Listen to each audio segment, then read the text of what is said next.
Buenas tardes con todos. Mi nombre es Santiago Blanco, como les indicó Carlos. Vamos a hablar del siguiente contenido. Vamos a mencionar la seguridad perimetral en locales. Bueno, la seguridad perimetral en tiempos de COVID, cómo tuvo el efecto. Cloud computing y recomendaciones de seguridad y conclusiones. ¿Correcto? Primero hablemos de seguridad perimetral. ¿Cómo ha evolucionado en los años? Estamos hablando de hace más de 15 años que se trabaja el tema de firewall, donde anteriormente solamente hablábamos de un contenido en capa 4. Vamos a hablar de filtro de direcciones IP o direcciones de puertos. Bueno, con el tiempo este tipo de seguridad perimetral ha evolucionado conforme los malware han seguido avanzando y la seguridad comienza a ver otros puntos. Hablemos desde las capas iniciales, ¿no? Un equipo de perímetro que se le denomina pared de fuego, firewall, lo que empieza es a segmentar. Segmentamos todos nuestros enrutadores con conexión a Internet. Segmentamos nuestras redes internas, donde podemos trabajar con redes de usuarios, podemos trabajar con impresoras IP, podemos trabajar con móviles, y también segmentamos nuestras redes privadas o DMZs con el fin de trabajar con servidores internos, como una DMZ interna, o servidores externos que dan la cara a la calle, con el fin de que todas se entrelacen. Esa es la función del equipo conmutador, generalmente firewall. También lo puede hacer enrutadores como routers o a nivel de interfaces virtuales como switches. La misma función la pueden hacer. Y con el tiempo vamos subiendo las capas para el tema de filtros. Por ejemplo, la siguiente capa, muy aparte de la capa de física, nos permite hacer reservaciones por MAC. ¿A qué hablamos o por qué hablamos de reservaciones con MAC? Por ejemplo, cualquiera puede tener un IP, pero si queremos que un IP de manera automática se le asigne a un equipo específico como una tablet, una laptop de un gerente o una impresora específica, podemos hacer reservaciones. Cada tarjeta de red tiene una dirección única que se la brinda el fabricante, que es la dirección MAC. Entonces, nosotros podemos asociar direcciones específicas a un registro MAC. Con eso, se nos hace más fácil poder hacer una regla o una CL para una conexión a Internet o a los servidores. También anteriormente usábamos ya la capa de filtros de IPs. ¿A qué me refiero con filtro de IPs? Que si le damos acceso a una estación, no necesariamente tiene que ser a todo el mundo, con todo el permiso completo de Internet. El término geolocalización se está usando mucho en los firewall de todas las marcas, con el fin de que el permiso no sea completo. El permiso de un usuario no debe acceder a países, por ejemplo, China, India o África en general, donde mayormente un usuario no accede. Entonces, la siguiente capa de protección era la capa 3 o capa de red. Después aumentamos la capa y comenzamos a trabajar con puertos de comunicación TCP/IP o UDP. Ahí ya somos un poco más granulares. Comenzamos a especificar el servicio a la cual el equipo va a acceder. Estamos hablando, si es un servicio FTP o HTTP, el equipo va a acceder puntualmente a ese servicio. Ya no va a tener el acceso a los 65.000 puertos. Entonces, estos puertos no estándares, que son del 1024 hacia arriba, se permite que se utilicen para otras actividades sospechosas quizás, o no reconocidas. Entonces, hasta las primeras 4 capas es un estándar, es un manejo global de configuraciones que se les denomina ACLs. Lo puede manejar un switch, lo puede manejar cualquier firewall de cualquier marca. Entonces, hasta el mismo router que manejamos en casa tiene las mismas funciones. Entonces, todos podemos acceder a ese nivel mínimo de seguridad. Con el tiempo se han aumentado diversos motores, diversas marcas lo han profundizado, que es, por ejemplo, el tema de contenido web. El contenido web en empresas pequeñas y medianas se trata de integrar al mismo equipo perimetral para no tener que tercerizar una solución o comprar una solución aparte. ¿Qué nos brinda el contenido web? El contenido web nos categoriza las páginas, ¿no? Cada URL tiene una información, un contenido que a través del fabricante lo puede generalizar con una categoría. Supongamos la categoría de streaming, ahí pueden entrar muchas páginas que tienen contenido de tipo streaming. Por ejemplo, una categoría de juegos, todas las páginas con los nombres de las páginas que terminan con contenido de juegos. Entonces, el primer contenido o filtro que aporta al filtro de seguridad perimetral es el filtro de contenido web. Después tenemos filtro de aplicaciones, que nos ayuda ya con las aplicaciones preinstaladas. Después tenemos módulos pequeños de DLP, y así vamos aumentando pequeños motores de antivirus. Integraciones con motores de tipo sandbox, en el caso de que querramos enviar una muestra de un contenido de un archivo a un laboratorio especialista para que sea analizado en plataformas de laboratorio, para que no sea probado en su propia red. Entonces, antes de que empezara el 2020, todo el foco de seguridad perimetral estaba sobre la red de la empresa. Así, conforme hemos hablado de los módulos y las capas, esto era la seguridad que se aplicaba. También tenemos el preventor de intrusos, que es un motor que lo que realiza es un análisis de patrones, de firmas, sobre los archivos o IPs que vienen como atacantes.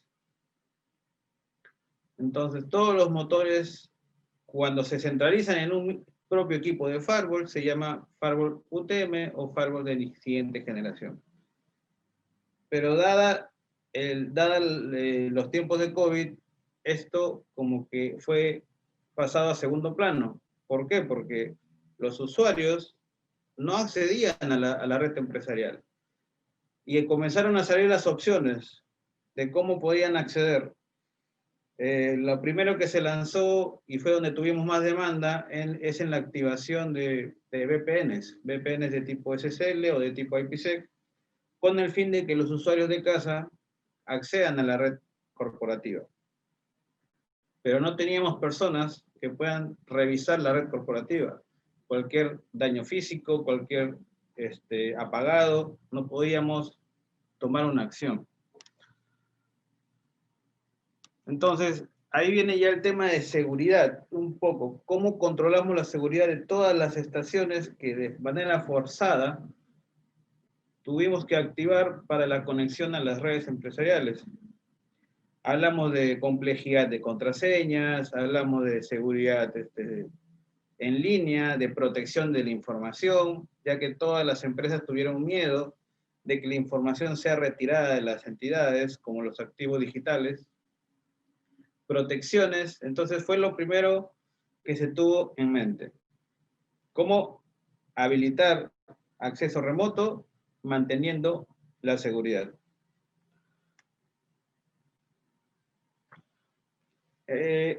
Justo antes de empezar la pandemia, sabíamos o teníamos un resumen de cuáles eran las aplicaciones que más contenido o más cantidad de conexiones realizaban hasta enero del 2020.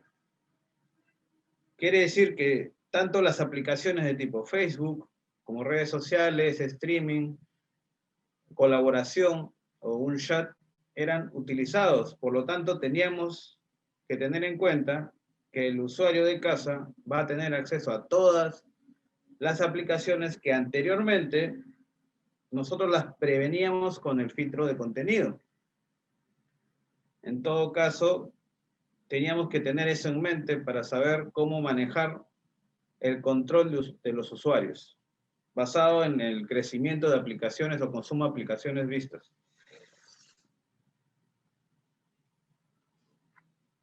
Entonces, dado la exposición que se dio para que todos los usuarios puedan o tengan acceso a la red, todas las empresas comenzaron a ser más granulares con sus reglas.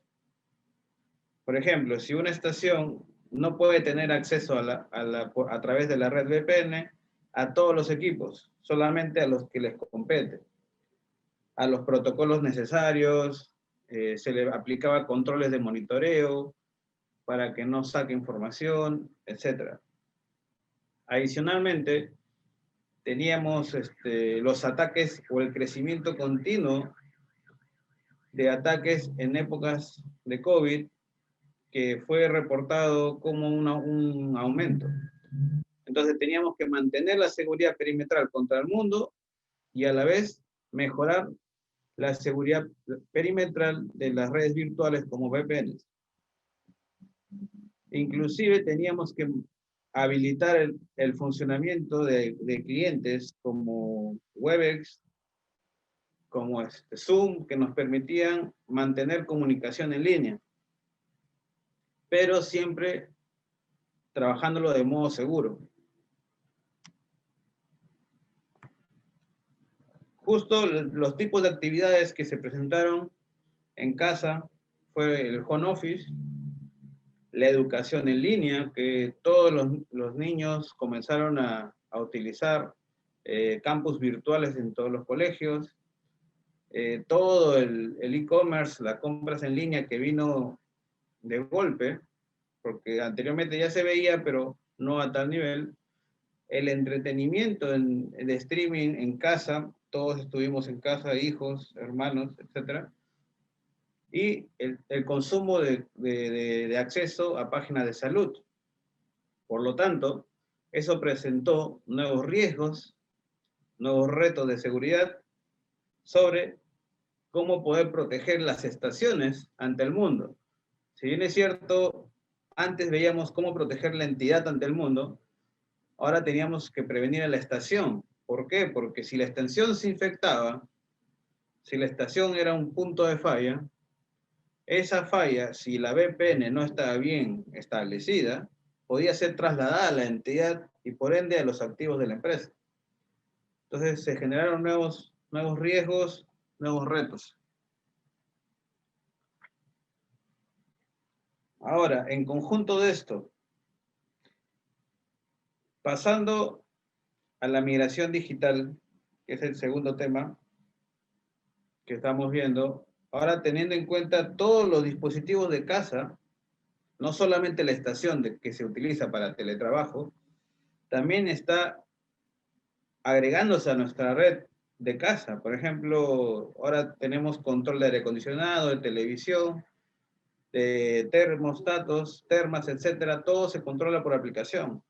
Entonces, ya no solamente estamos exponiendo nuestra estación de trabajo, sino estamos exponiendo todos los dispositivos que se utilizan en casa con direcciones IP expuestas al mundo. Por lo tanto, el riesgo sigue creciendo. Y con el tiempo, Internet de las Cosas ya se va a aplicar casi en todos los accesorios electrónicos de la casa. También tenemos en el caso de los vehículos, ya se utilizan sensores de tipo IP para el tema de ubicación, para el tema de recargas, para el tema de movilización. También se utiliza el cloud computing para el monitoreo de equipos a distancia. Entonces estamos viendo de que todos los equipos están expuestos actualmente.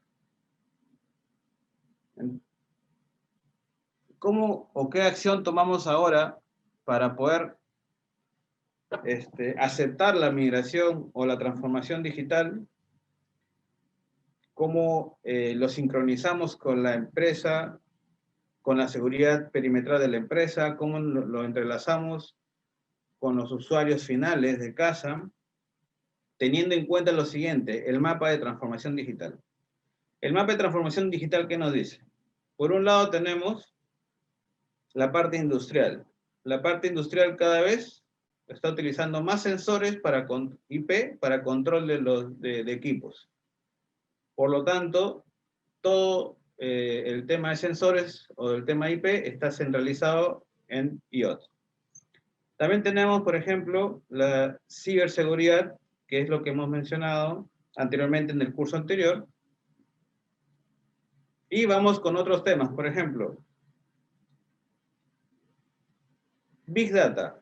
Big Data, su estructura física de Big Data nos permite a nosotros procesar consultas a muy rápida velocidad, porque en la nube tenemos ya facilidad de procesar información mucho más rápido.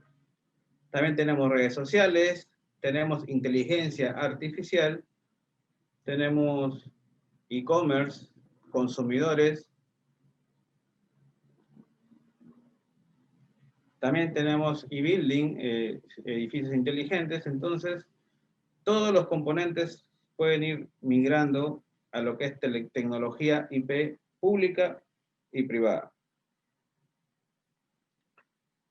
Ahora, para poder hablar de seguridad en tiempos de COVID, tenemos que hablar de seguridad en cloud computing, herramientas en cloud computing. Todas las entidades, para poder disponer de sus recursos digitales a las estaciones, tenían primero la conexión VPN, que hablamos hace un momento, pero también muchas empresas aceleraron su migración o su transformación digital. ¿Por qué? Porque no tenía interés tener gastos de seguridad perimetral física en una red que no estaba, donde los usuarios no estaban. Por lo tanto, se habló mucho de cloud computing. Y para entender cloud computing tenemos que hablar de las tres capas de soluciones de cloud. Donde hablamos del IaaS, el PaaS y el SaaS. El IaaS, estamos hablando de redes virtuales en hosting. Bueno, se le llama hosting o entidades como Google Cloud, estamos hablando también de Azure, de Amazon, donde nos presenta redes virtuales. Y cuando hablamos de redes virtuales, hablamos a que podemos crear una zona, una subnet de diferentes regiones, por ejemplo, la región de América con la región de Estados Unidos, hablando de empresas transnacionales, y comunicarlas entre sí con diferentes restricciones. Esa es la primera capa, la capa de infraestructura. De ahí también las soluciones cloud nos permiten soluciones de tipo plataforma, que es el PaaS. En plataforma ya hablamos de base de datos, SQL Server, que son licenciadas en base a procesadores, así es Windows, si es Linux, y el costo sube en base al consumo, más no al recurso total. Tenemos, por ejemplo, lo que es Dataprev, Dataprot. Si los que conocen un poco de Google Cloud, Dataprev es una nueva función que nos permite realizar o revisión de datos para eliminar impurezas, caracteres no deseados, para hacer la fusión, los join de las tablas ya preparadas. ¿No? Y el Dataprot ya es el procesamiento de la data, ya como estamos hablando como si fuera BigQuery, donde ya procesamos consultas. Para eso, las soluciones cloud nos permite crear un clúster con diferentes nodos de servidores. Obviamente que Windows, y mientras más CPUs tenga el servidor virtual, más nos va a cobrar el sistema. Cuando es Linux cobra un poco menos y nos permite crear un clúster para procesar la información. Esa es la capa de plataforma. Y en la capa de aplicación ya son los servicios como tal. Tenemos servicios de tipo un anti-spam virtual en la nube. Tenemos, por ejemplo, un controlador de antivirus en la nube que vamos a hablar en las siguientes presentaciones. Entonces, estas son las tres capas de cloud. Vamos a ver unos ejemplos de cada uno.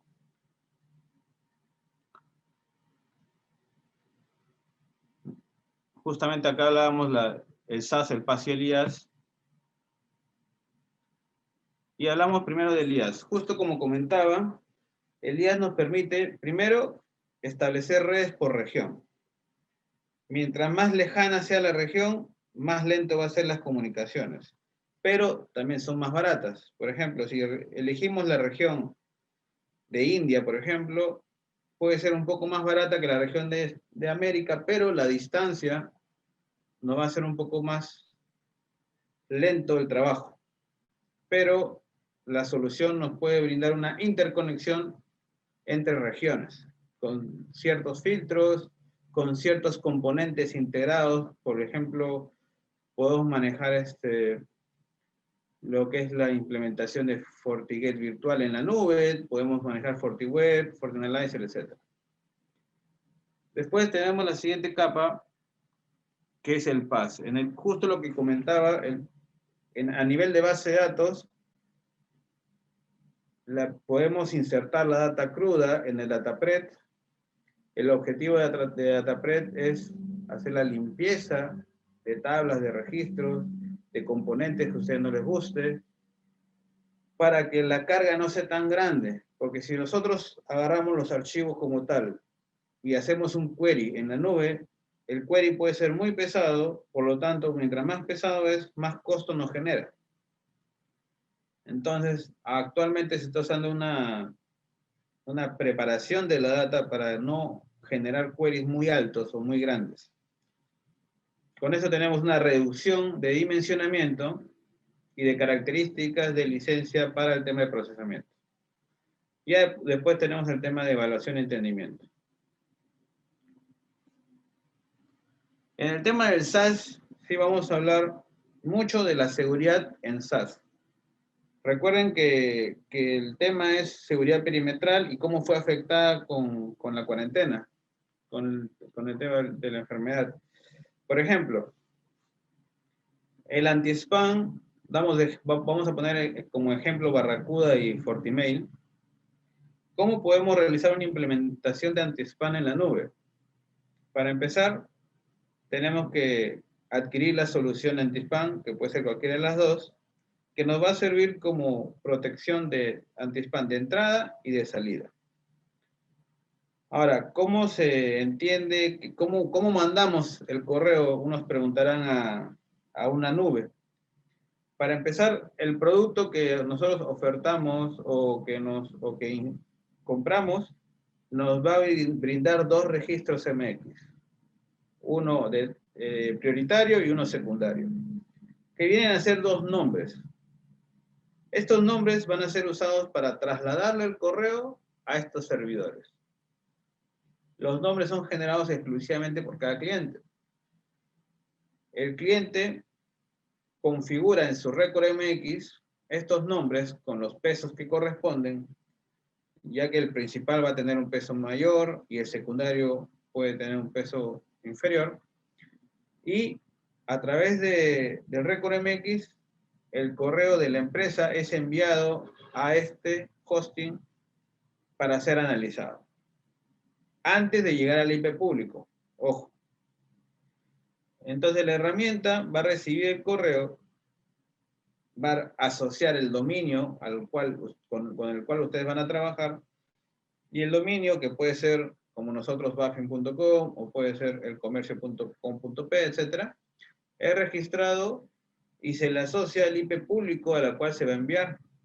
Entonces, lo que hace el producto es recibe el correo, lo procesa y se lo reenvía al IP público que él considere. Entonces, de esta forma, ya el tráfico de correo entrante es recibido por la solución cloud. ¿Qué ventaja nos da tener una solución cloud? Que puede ser, primero, administrable desde cualquier punto. Segundo, puede ser, ya tiene seguridad. Ya tiene un sistema artificial que puede evitar que sea atacado, que sea vulnerado. Por lo tanto, el tema de seguridad para nosotros ya no es un problema. Ya no necesitamos todo un data center solamente para implementar un anti-spam. Ahora, una vez que el correo es procesado, revisado, se le puede aplicar diferentes métodos, por ejemplo, motores de spam, motor de contenido, por ejemplo, si quiero bloquear un archivo exe, si quiero bloquear el tamaño del correo, si quiero bloquear la cantidad de recipientes, el tamaño máximo, el tamaño mínimo, la comunicación máxima por usuario, puedo integrarlo con el directorio activo para que se validen mis recipientes y que yo bloquee cualquier correo que sea enviado a un correo ficticio. Entonces, todos esos motores de prevención en la nube hace que el tráfico ya llegue limpio a nuestra IP público. Por lo tanto, el firewall perimetral ya no tiene mucho trabajo sobre el protocolo SMTP, que es el que se maneja para correo electrónico. De esa forma, tercerizamos la seguridad, tercerizamos los servidores y tercerizamos el mantenimiento. En Barracuda es similar, es la competencia, tiene básicamente el mismo tipo de protección. Cuando hablamos, por ejemplo, de correo saliente, si ustedes quieren que el correo saliente también pase por la aplicación, lo que tenemos que hacer es irnos al hub transport de cada servidor de correo Exchange y decirle que reenvíe el correo saliente a los FQDN que nos entregó la fábrica, ¿no? Con esto, el correo saliente también es enviado al proveedor y una vez que llega al proveedor, sale a la calle. Entonces, se puede analizar tanto correo entrante o saliente. De ahí tenemos otro componente de tipo cloud que es Cisco Umbrella. Este componente sale justo en épocas de cuarentena. ¿Con el fin de qué? Hablamos de que todos los usuarios en casa no podían ser controlados por la entidad. No sabíamos si el equipo tenía virus, si la persona podía acceder a la página que quería, por lo cual los supervisores no tenían cómo controlar el tiempo de ocio del usuario. Entonces, Cisco Umbrella es un protector a nivel de DNS como principal función. ¿Qué significa DNS? Que el acceso al contenido de la página web es filtrado a nivel de query, más no a nivel de HTTP ni HTTPS. ¿Qué beneficio nos da? Que en el mismo query de DNS se hace el filtro. ¿Y qué filtro hacemos? Por ejemplo, para que el usuario no acceda a páginas nocivas, que no acceda a páginas de distracción, que no acceda a páginas de streaming, que podrían causar que su cliente VPN o que su aplicación Zoom o la que utilicen sea más lenta de lo normal, ya que cuando se activa el video, mayormente todos los usuarios de casa hemos sufrido con los píxeles que generaba.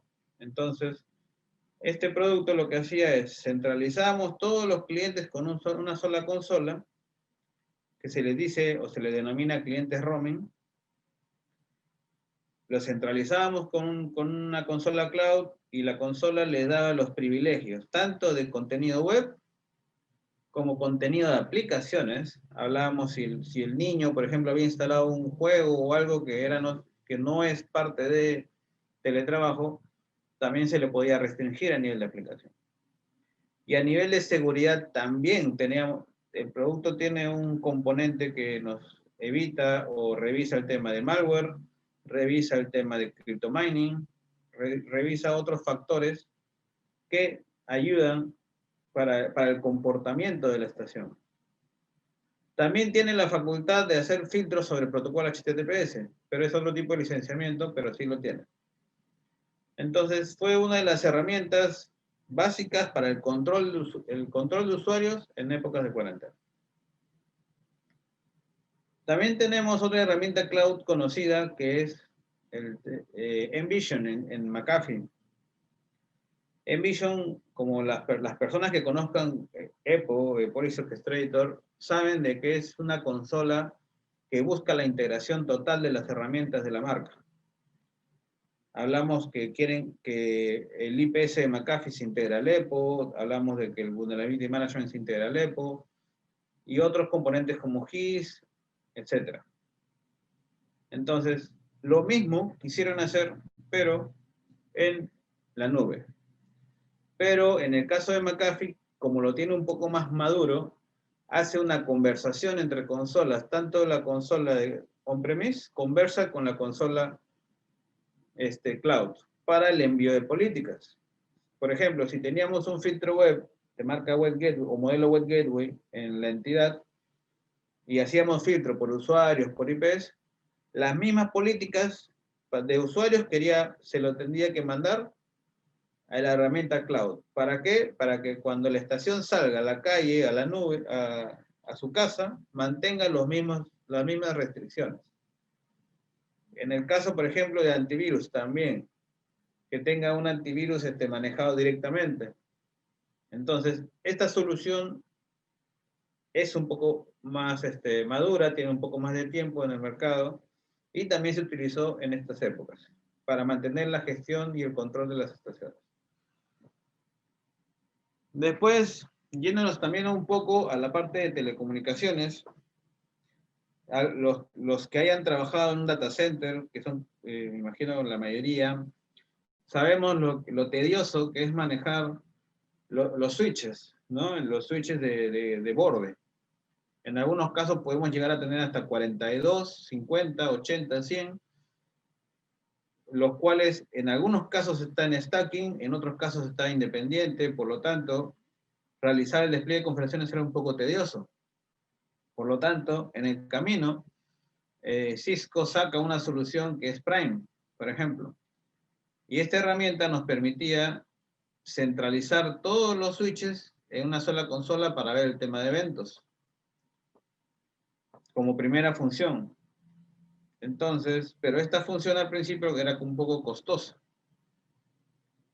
La nueva familia de Cisco ahora es Cisco Meraki, que todos los componentes, si bien es cierto, se implementan en la empresa, son switches de capa 2, capa 3, pueden ser de core, pueden ser de distribución, pueden ser bordes. También tenemos, por ejemplo, APs, tenemos routing, tenemos cámaras, entonces son muchas funciones o muchos equipos que físicamente son instalados en campo, pero la administración la manda a la nube.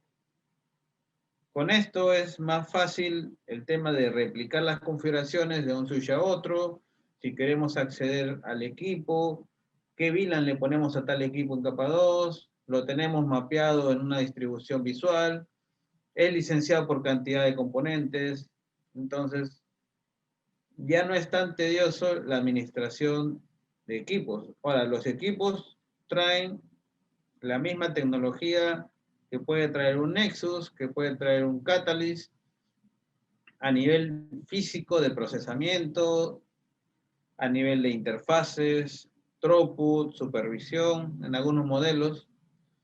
Entonces, hace que la administración de red sea mucho más simple.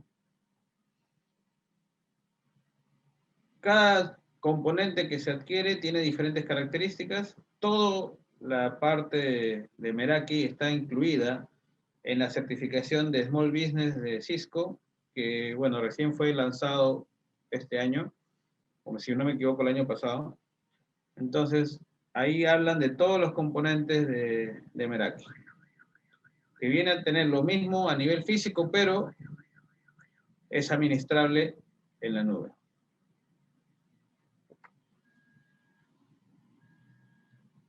Entonces, como recomendaciones de seguridad, tenemos la parte técnica y la parte humana, ¿no?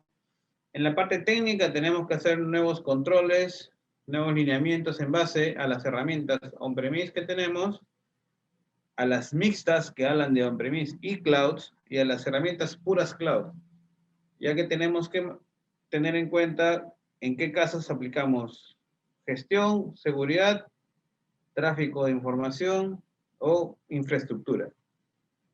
Es la primera revisión. Y la parte humana es ya el el entendimiento de la persona, cómo la persona puede manejar esta tecnología.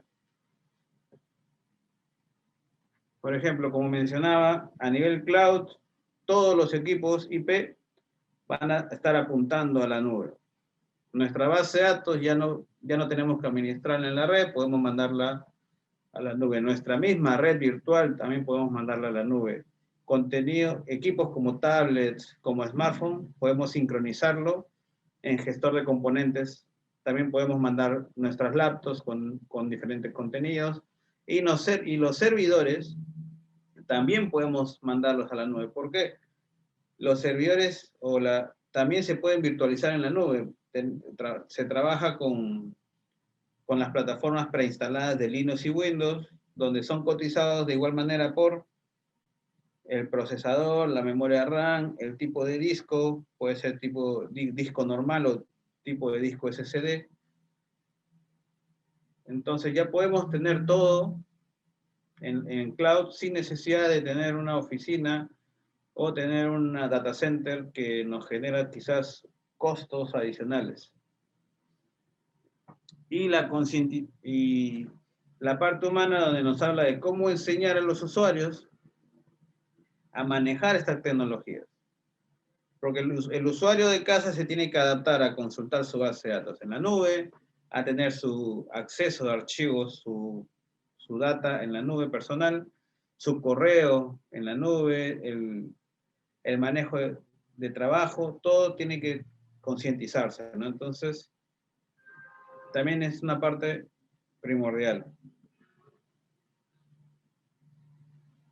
Entonces, como conclusión, se le recomienda no bajar la guardia en estas épocas.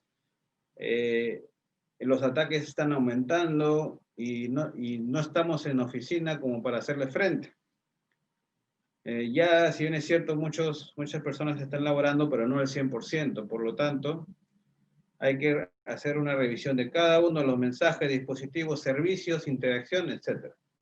Hay que hacer una revisión global de todos los componentes que se están publicando para que los activos no sean corrompidos o no sean alterados. Y bueno, Carlos, eso es todo. Si tienen unas consultas.